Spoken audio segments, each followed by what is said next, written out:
Commander Alan Harris stood at the edge of the Jarath galaxy, his gaze fixed on the swirling mass of stars beyond the viewport.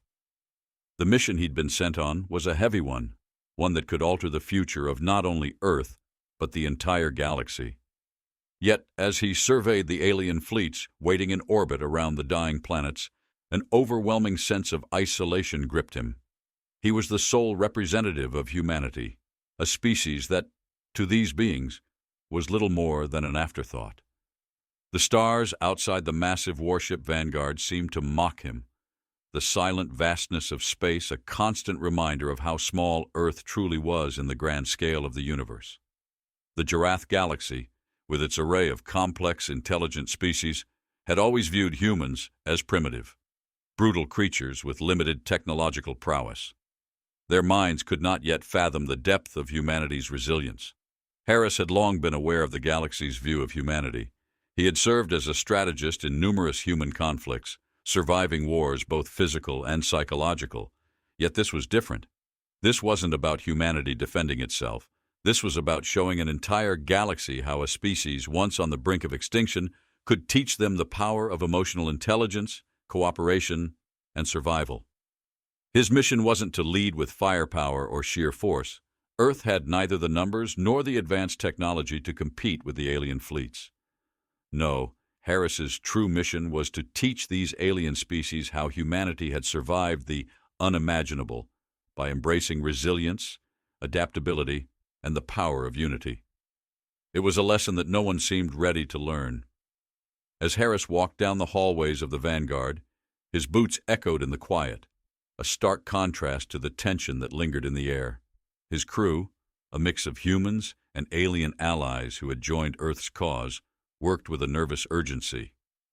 Despite their training, no one could shake the fear that the galaxy's leaders would never accept human methods, let alone adopt them in time to combat the Plagueborn.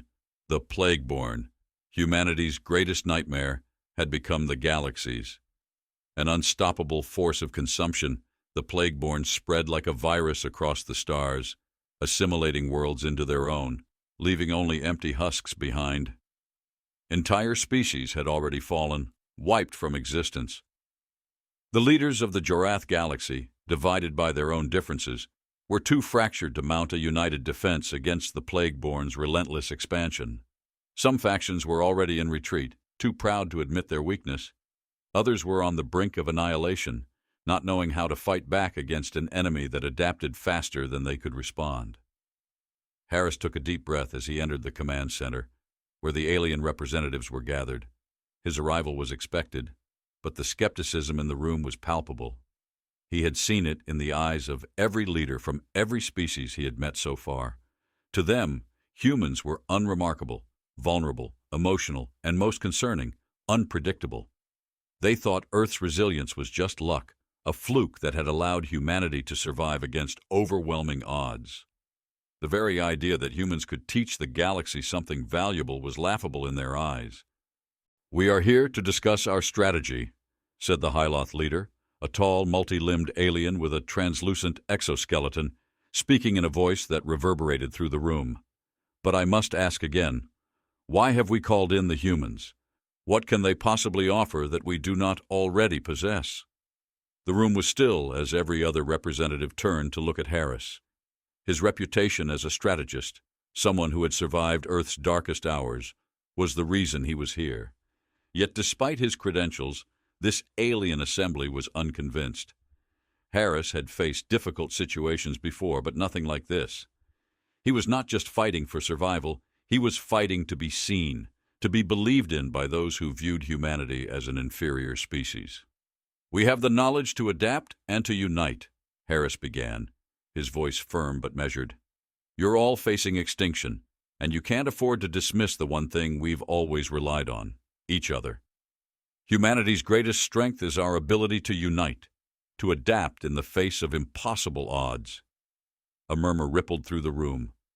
The concept of unity was foreign to most of the species present. To the Hyloth, strength came from individuality, from advanced technology and personal power.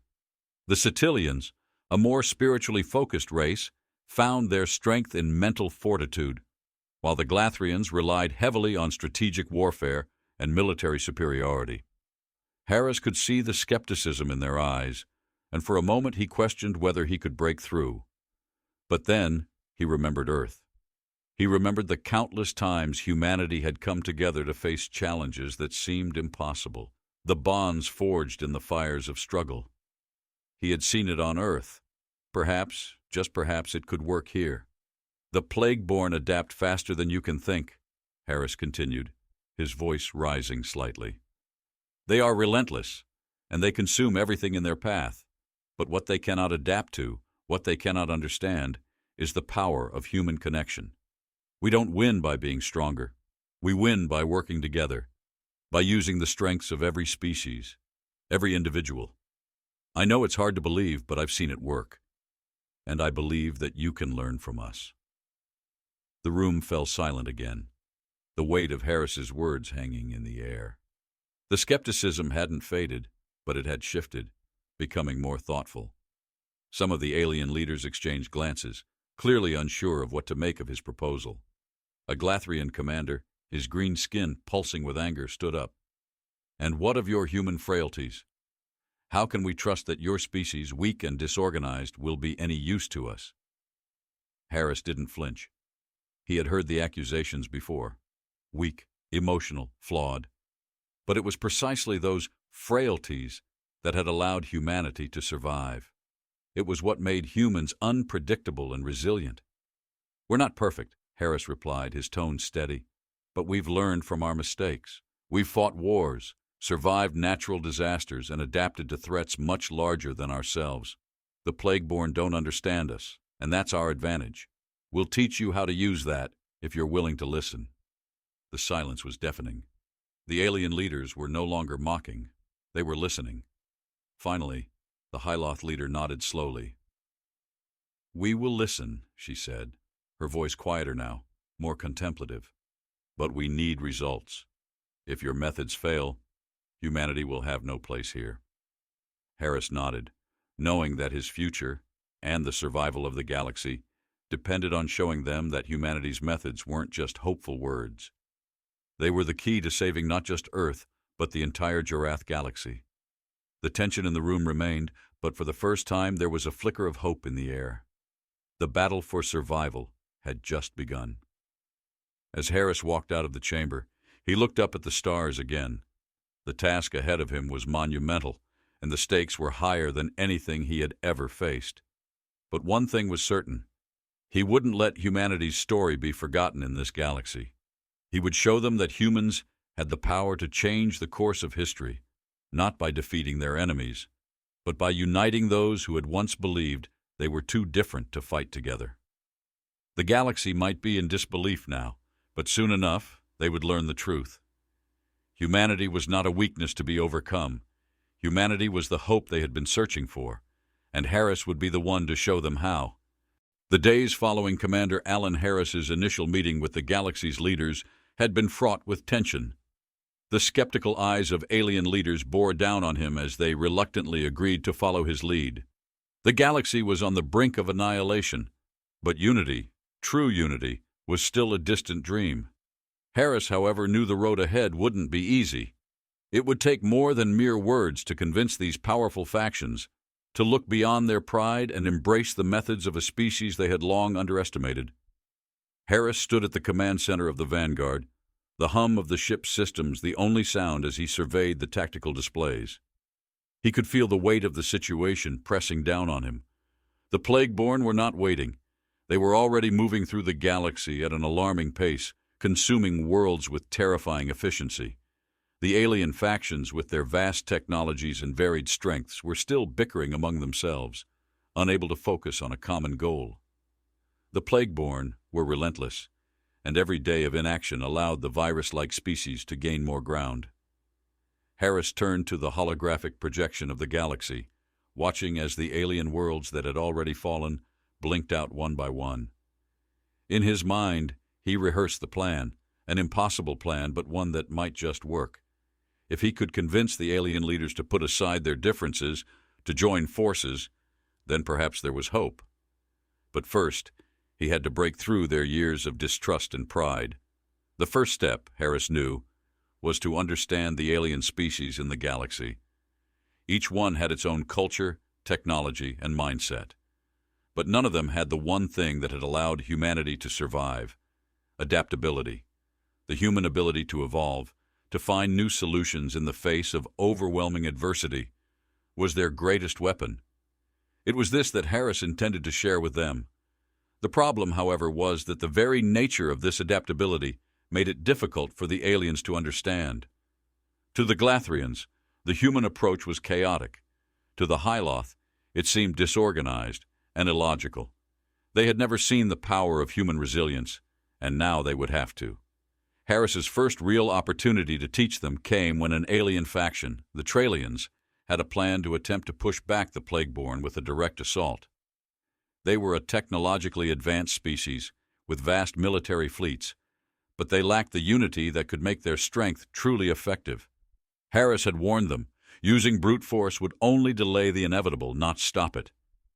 But his words fell on deaf ears. The Trallians, desperate and afraid, were set to launch their strike regardless. The vanguard moved into position alongside the Trallian fleet, and Harris could feel the anxiety in the air. He had hoped that the Trallians would reconsider, but as their fleet readied itself for battle, Harris knew that he had to take action. He couldn't afford to wait for the galaxy's leaders to make their move. If the Trallians attacked without unity, they would only be throwing away lives. The human fleet, smaller but more agile, began its operation. Harris had learned long ago that emotional resilience wasn't just about holding on when things were difficult. It was about embracing creativity and flexibility in moments of crisis. It was time to show the Trallians that human ingenuity could turn the tide of war. As the Trallian ships charged toward the Plagueborn forces, Harris made the call to his fleet. They moved in, cutting across the battlefield with precise movements, distracting the Plagueborn long enough for the Trallians to regroup. Instead of a direct confrontation, Harris's plan was to create confusion, using smaller, more agile ships to move in unpredictable patterns, forcing the Plagueborn to adjust. The Trallians, who had long relied on brute strength, were taken aback by the strategy. They hesitated, unsure of how to proceed. As the battle raged on, Harris communicated with the Trallian fleet, urging them to fall back and reorganize. But the Trallians were proud, and their leadership insisted that they press on. As the tide of the battle began to turn, Harris watched the Trallian ships falter under the weight of the Plagueborn's superior numbers. The Trallians' pride had led them into a situation they couldn't win. In that critical moment, Harris did what he had done countless times before on Earth. He adapted. He sent a message to the other alien factions, urging them to join the fray, not to fight the Plagueborn directly, but to use their differences to their advantage. The Cetilians, known for their mental fortitude and psychic abilities, could coordinate with the Hyloth, whose advanced energy manipulation could neutralize the Plagueborn's viral assimilation capabilities. The Glathrians, experts in strategy and warfare, could provide the necessary strength to hold off the Plagueborn's main force. The message was received in disbelief, and at first the alien leaders hesitated. But then, to Harris's surprise, the Cetilians were the first to respond. They joined the fight, using their psychic abilities to push the Plagueborn back. Soon after, the Glathrians and Hyloth joined in, and for the first time, the alien factions were united against a common enemy. The battle ended with the Plagueborn retreating, but the damage had been done. The aliens had learned a hard lesson. They had seen humanity's greatest strength in action, not in their weapons, but in their ability to adapt, to inspire, and to unite when faced with impossible odds. The aftermath of the battle was a mix of emotions. The alien factions, still wary of one another, had seen the effectiveness of Harris's tactics. Some were angry, feeling that they had been humiliated by humanity's influence.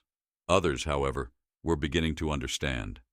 Harris's leadership had forced them to confront their own vulnerabilities, something no one had expected.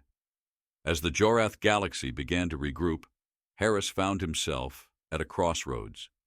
His mission was far from over. The distrust and division between the alien factions still ran deep, and the Plagueborn threat was far from eliminated. Yet, for the first time, Harris saw a glimmer of hope. The aliens had learned that their strength didn't lie in their technology alone, but in their ability to work together, and that perhaps was the greatest lesson humanity could teach them. As Harris gazed out at the stars once more, he knew the road ahead would be filled with challenges. But he was no longer the only one holding the weight of the galaxy's future. Humanity's lesson in unity had sparked a change, and now it was up to the galaxy's inhabitants to decide how to carry that lesson forward. The Jarath galaxy was on the brink, and Commander Alan Harris could feel the weight of the galaxy's survival pressing down on him more than ever. The uneasy unity that had formed after the battle against the Plagueborn's initial assault was fragile, but it was a start. The alien factions had seen the potential of Harris's methods that emphasized adaptability, emotional resilience, and cooperation. But old fears, deep-seated prejudices, and the remnants of centuries of isolationist thinking still held sway over their leaders. Now, Harris faced his greatest challenge yet, cementing the fragile alliance and teaching the galaxy's leaders how to use humanity's strength in a way that would withstand the Plagueborn's growing threat. The tactical meeting aboard the Vanguard was tense, as it had been since Harris's arrival. The Trallians, still reeling from their early defeat, sat across from the Hyloth, their mistrust palpable. The Glathrians stood aloof, their stoic expressions betraying nothing as they listened to the ongoing discussions. Despite the success of their combined efforts during the last battle, each faction's leader seemed more concerned with their own survival than with the fate of the galaxy as a whole. The Plagueborn adapt too quickly. They'll learn from this setback, just as we learned to fight back. Their strategy will change, and we need to be ready for that, said Taranth, the leader of the Glathrians. His voice was calm, almost detached, as if the stakes of the situation hadn't fully sunk in yet. We don't need brute force, Harris replied, his voice steady but urgent. We need to anticipate the Plagueborn's next move. They aren't just a physical threat. They're a psychological one. They break civilizations down, isolate them, force them to turn inward. If we focus on unity, if we stay together, we can outlast them. But it has to be more than just surviving. We need to build a force capable of adapting. The alien leaders exchanged skeptical glances. The idea that unity and adaptability could overcome the Plagueborn's virus-like nature seemed too abstract, too risky. To the aliens, it was about firepower, tactics, and superior technology. They had always relied on military superiority to solve their problems, never once questioning whether their greatest strength could lie in the emotional fortitude of their people. It was at that moment that Harris realized what he had to do. The next step wasn't just about persuading them with words, it was about showing them, proving that their future depended not on their technology, but on their ability to forge emotional and intellectual bonds between species. Harris was no longer just Earth's representative. He was the catalyst for a new way of thinking, a new kind of war. Harris began to draft a plan for an operation that would force the alien factions to learn through action, not just discussion. It wasn't enough to tell them about unity. They needed to feel it. They needed to see their strengths and weaknesses collide in real time, working together in a way that none of them had done before. If he was to succeed in uniting them, he would have to make them face their own fears. The plan was simple in theory but dangerous in practice. He would orchestrate a controlled skirmish with the Plagueborn, an exercise designed to simulate a full-scale invasion of one of the remaining free worlds. Each alien faction would be assigned a specific role, using their strengths to counter the Plagueborn's tactics. But this time, Harris was going to push them to think beyond their individual capabilities. They had to collaborate. They had to trust each other. Days later, the plan went into motion.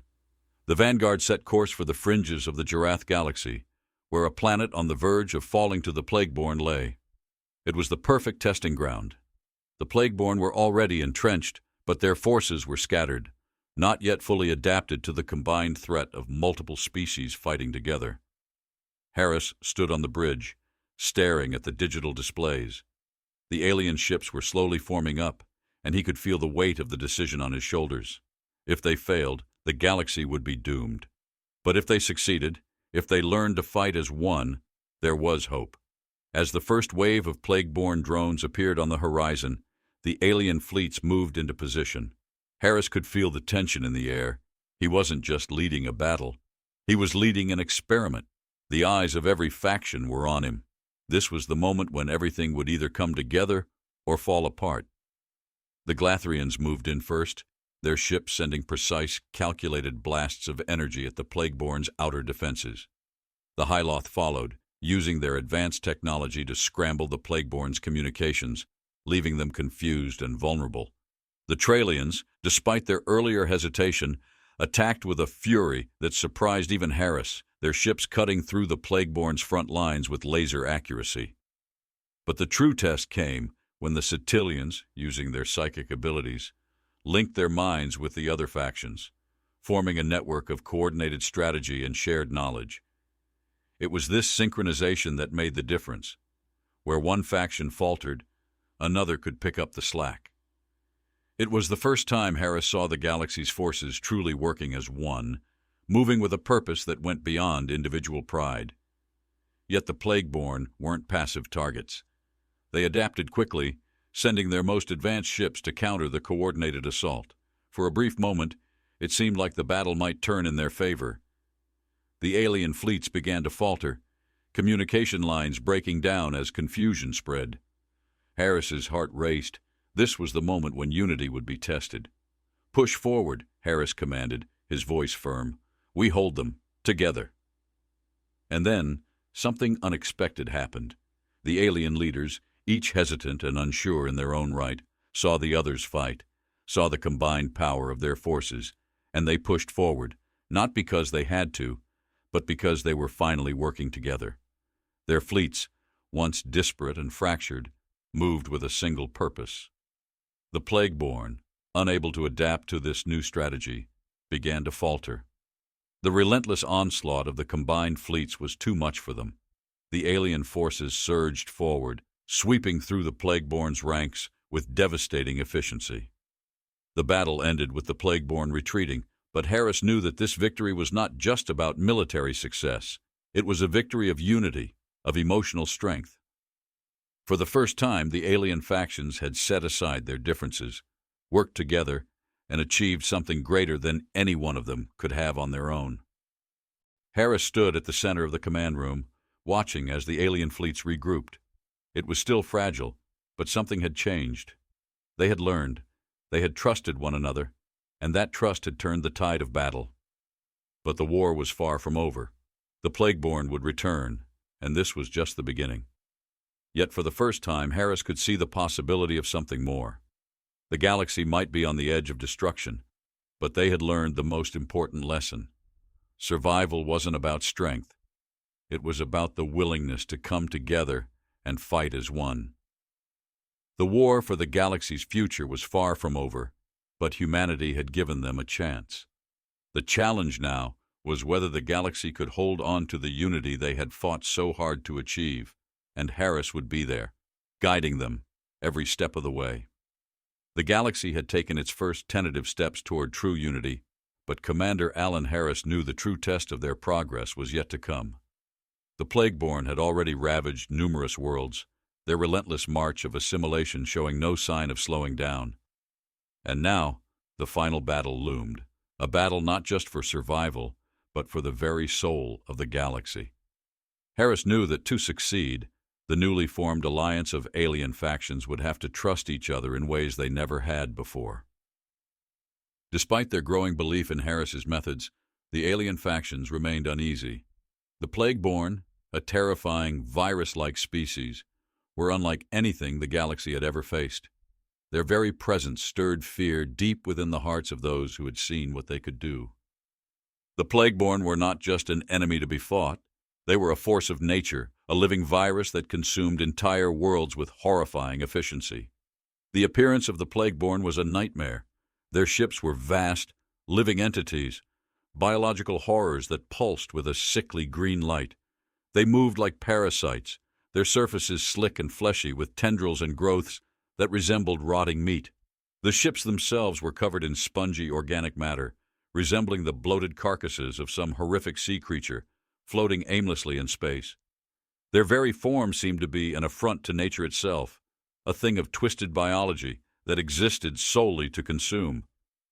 But it was the Plagueborn's creatures, the ones they sent to the worlds they sought to devour, that truly haunted the alien species. These were the Plagueborn's true weapon, inhuman horrors, grotesque and monstrous, that descended upon planets like a swarm of locusts.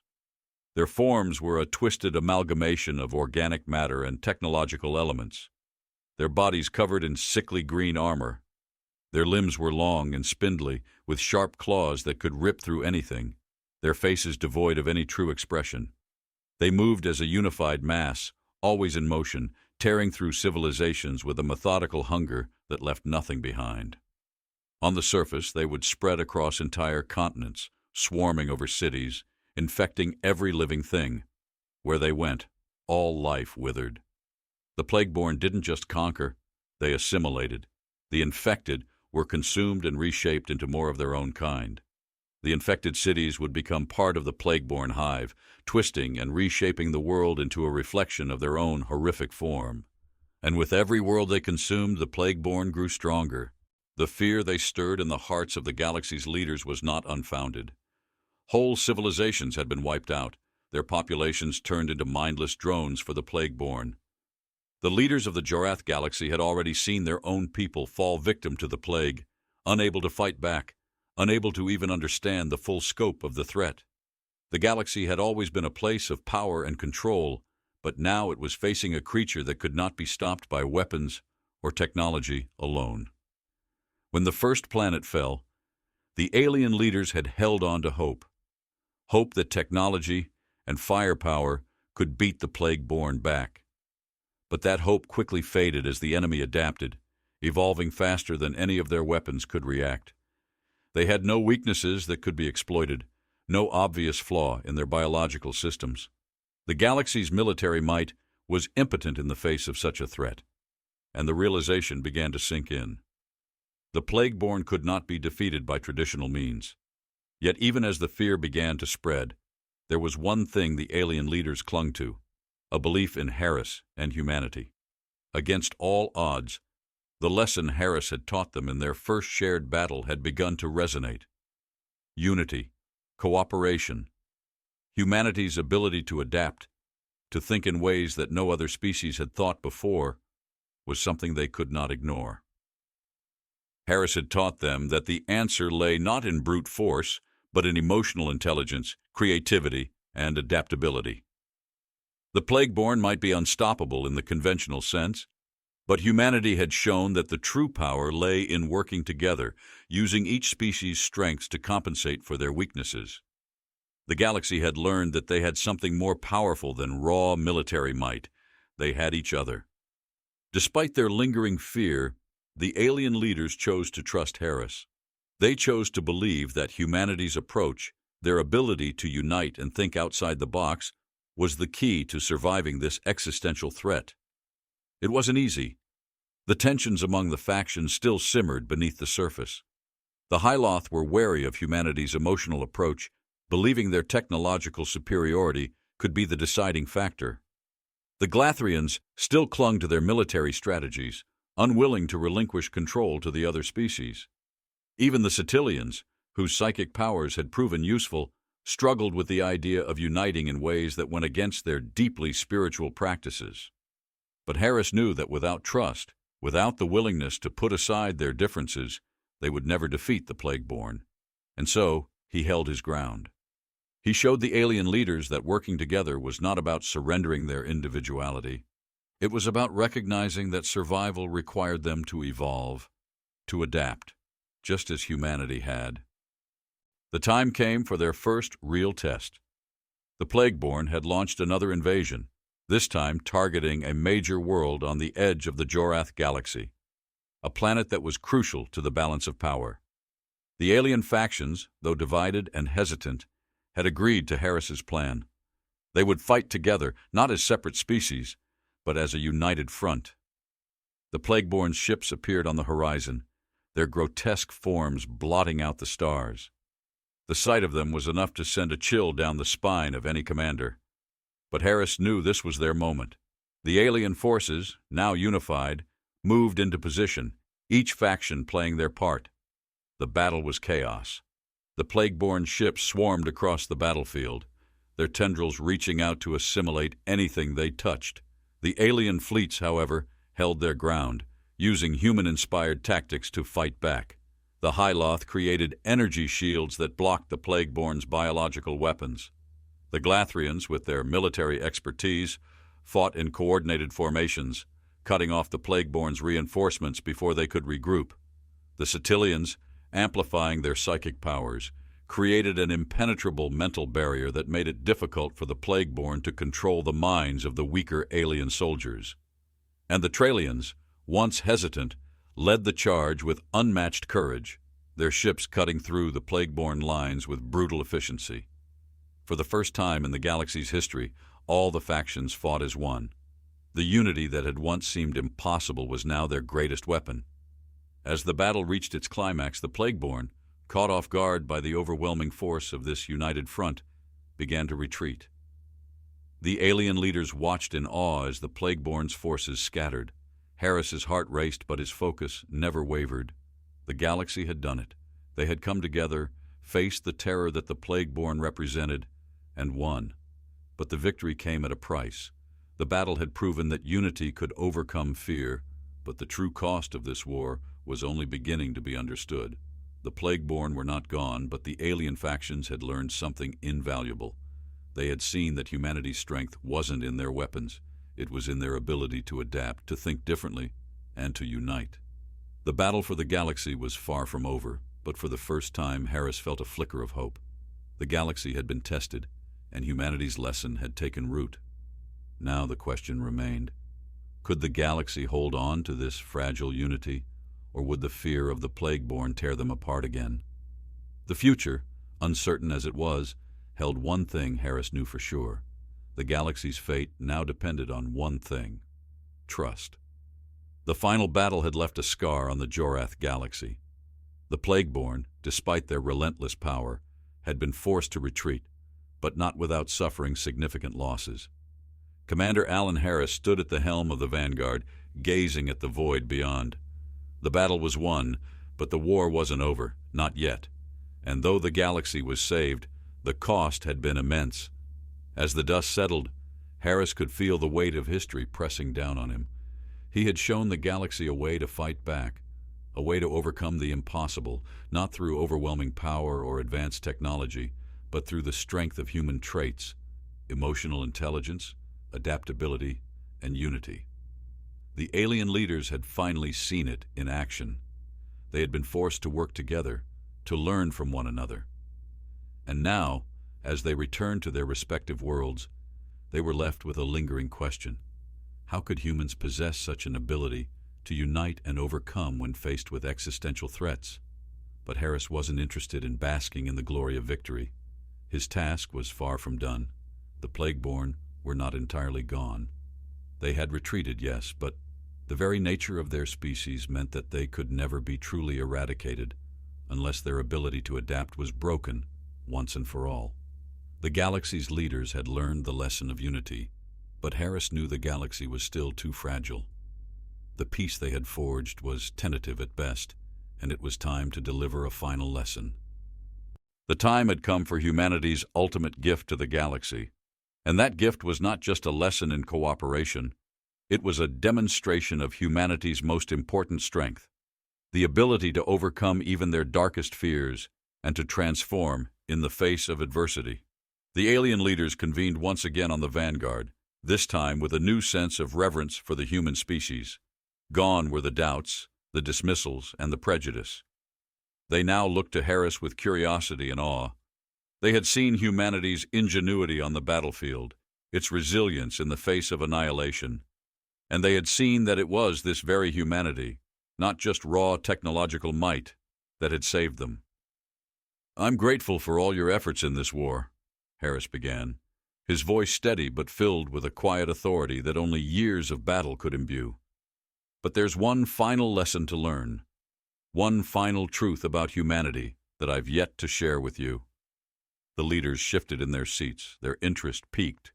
The Cetilian leader, who had once viewed humans as emotional and unfit for leadership, now leaned forward, eager to hear what Harris had to say. The Galathrians, who had relied on their strict military strategies, watched with anticipation. Even the Hyloth, whose technological advancements had once blinded them to the importance of human emotion, were silent, waiting for the next revelation. Harris looked at them all, sensing their hunger for knowledge. He understood now, this galaxy, this collection of species, was ready to learn. Humanity had ignited something in them, something that had been dormant for too long. It wasn't just survival anymore. It was about what came next. What could they become now that they had learned from humanity? The Plagueborn, as you've seen, adapt quickly. They'll learn from this setback, just as we learned to fight back. Their strategy will change, and we need to be ready for that, Harris said, his voice calm but urgent. But there's one thing they don't understand, one thing they'll never be able to adapt to, Harris said, pausing to let the silence fall heavy in the room. "What's that?" asked the Galathrian leader, his voice gruff but curious. "Fear," Harris replied, his eyes locking with the leader's gaze. "Fear is the one thing they don't understand. It's the one thing they cannot adapt to. And it is through fear that we will destroy them." The alien leaders shifted uneasily in their seats. "Fear?" the Cetilian leader asked, his voice skeptical. "You believe fear is what will stop them?" Harris nodded, the weight of his conviction in his words. "Yes, the Plagueborn have no capacity for fear. They are a virus. They consume and adapt, but they do not feel. Humanity's strength has always been our ability to face fear, to change and grow because of it. That's how we survived. That's how we'll defeat them." The Hyloth leader spoke next, her voice soft but insistent. "But the Plagueborn are biological. Their growth and their evolution are rooted in consumption. How does fear stop them?" "By turning their own strength against them," Harris replied. "The Plagueborn adapted by assimilating. What they don't realize is that their own evolutionary nature can be manipulated. If we can inject fear into their core, into the very nature of their being, it will trigger an instability within them. Fear is the one thing they've never had to face, and it will make them unravel." The room fell silent. The leaders were skeptical, but the idea sparked something in them, something they hadn't considered before. The Plagueborn were relentless, yes, but they were predictable in their need to consume and adapt. They could not change when their own foundation was disrupted. The galaxy's leaders began to see the potential of Harris's plan. But how could they execute it? That was the question. The Plagueborn were far from a simple enemy, and they had evolved with an immunity to traditional warfare. A straightforward strike would never be enough. "On Earth, we've fought many battles against forces that seemed unbeatable," Harris continued, "and we've always found a way. It's not just about strength, it's about knowing the enemy and knowing when to use their own weaknesses against them." The Cetilian leader raised his hand. "But how do we weaponize fear against something like the Plagueborn?" Harris had been thinking about it ever since he'd come to the galaxy. He had observed the Plagueborn long enough to understand one fundamental thing. They were driven by a need to assimilate and consume. But every organism, even one as destructive as the Plagueborn, had a limit to its capacity for change. "I have a plan," Harris said, drawing the attention of every leader.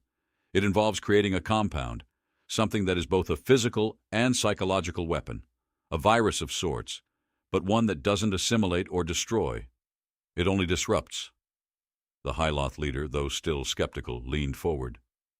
"And how would such a virus work?" "The compound will be designed to target the Plagueborn's neurological systems.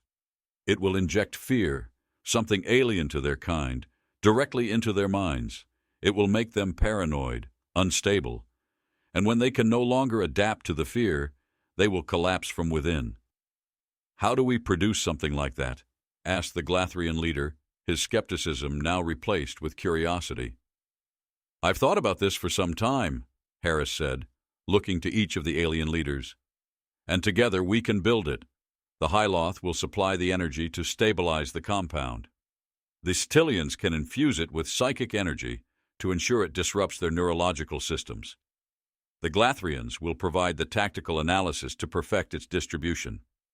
And the Tralians, well, they will lead the assault, ensuring the virus reaches the Plagueborn's core before they can adapt. It was a plan so unorthodox, so daring, that the alien leaders could only stare in awe. They had seen Harris guide them through battle, but this was something beyond military tactics. This was an innovative solution that united them in a way they had never imagined. Within days, the alien factions were working together as never before. Laboratories were set up on the Vanguard, combining the technological prowess of the Hyloth, the psychic powers of the Stellians, and the military expertise of the Glathrians. The Tralians coordinated the operation, ensuring that the timing of the compound's release would be perfect. Each faction worked in unison, their previous doubts melting away as they saw Harris's vision come to life. When the compound was finally ready, it was tested on a small Plagueborn outpost. The results were immediate and devastating. The Plagueborn, whose minds had always been consumed with the drive to assimilate, suddenly began to panic. Their systems shut down. The fear had taken root, and they began to collapse under the weight of it. "Fear is a virus that can infect them all," Harris said, his voice filled with a quiet pride. "Now we can end this." The final strike came swiftly. The Plagueborn forces, now broken and scattered, stood no chance against the combined might of the united alien factions. Fear spread like wildfire through their ranks, rendering them incapable of continuing their assimilation. The Plagueborn were eradicated not by weapons or technology, but by the very thing they could never understand, the human ability to change, to feel, and to grow through fear. As the galaxy's leaders stood together, watching the final remnants of the Plagueborn retreat into the stars, Harris knew that humanity's lesson had been learned. The galaxy was forever changed, not by destruction, but by the power of unity, creativity, and the willingness to face what had once been feared. The alien leaders turned to Harris, their faces filled with awe and respect. "You've done it," the Hyloth leader said softly. "You've saved us all." "And humanity's gift to the galaxy," Harris replied, "is that no matter how dark the threat, no matter how great the fear, we can always find a way to overcome." The future was uncertain, but for the first time the galaxy had learned the most important lesson of all. Survival wasn't about strength. It was about knowing when to fight, when to adapt, and most importantly, when to unite. And humanity had shown them how.